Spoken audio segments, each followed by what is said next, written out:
কতদিন দোকানে থাকলে এরকম হতে পারে। একমাত্র বাচ্চার বাবা হলে আপনি বুঝতে পারবেন বাচ্চার আবদার মেটানো কতটা আপনার জন্য জরুরি। বাচ্চা জুস খাবে আবদার করেছিল, তাই জুস, চিপস এবং বিভিন্ন সদাই বাসায় ফেরার সময় আমি নিয়ে আসি বাচ্চাদের জন্য।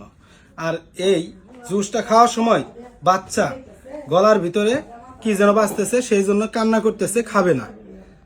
আর এই যে দেখেন এই জুসের এই জায়গাটায় কিরকম একটা আটকে আছে, কোনোভাবেই জুস বের হচ্ছে না। যেহেতু জুস বের হচ্ছে না তাই বাচ্চা কান্না করছে। তাই আমি দেখবো এই জুসটার ভিতরে কি আছে। এখানে কিরকম যেন পাইপের মধ্যে শ্যাওলা শ্যাওলা একটা ভাব রয়ে গেছে, তার মানে এটা অবশ্যই জুস থেকে বের হচ্ছে। আম্মু তুমি কেসি আর এটা দাও তো, আমাকে একটা বাটি দাও আর একটা কেসি দাও। এই বাটিটার ভিতরে আমি পুরো প্যাকেটটা কাটবো, কাইটা ঢালবো, দেখবো এর ভিতরের কি অবস্থা। যেহেতু এই জুসের তিগা আপনার পাইপের ভিতরে এই পরিমাণ ময়লা বা যাই কিছু হোক যেতে পারে, তার মানে ভিতরে কি আছে দেখেন।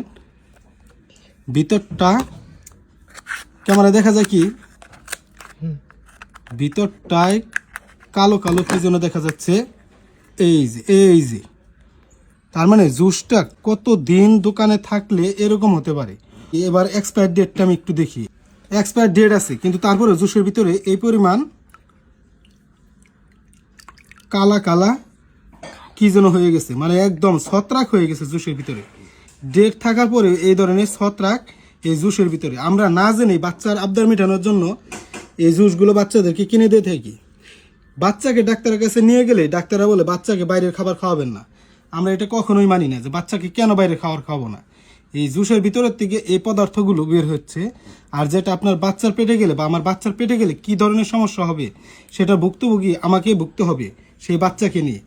আমার বাচ্চার নিরাপত্তার স্বার্থে এই ভিডিওটা আমি করলাম। আপনার বাচ্চার নিরাপত্তার সাথে আপনি এই ভিডিওটা শেয়ার করবেন, যাতে সকল গার্জিয়ানরা আপনি সচেতন হতে পারে এই ধরনের বুয়া জুস থেকে। প্রাণ কোম্পানির একটা জুস, সুনামধন্য একটা কোম্পানি, সেই জুসে যদি এরকম থাকে, আর যে থার্ড ক্লাস কোম্পানিগুলো রয়েছে সেই জুসগুলোর কি অবস্থা একবার ভেবে দেখুন।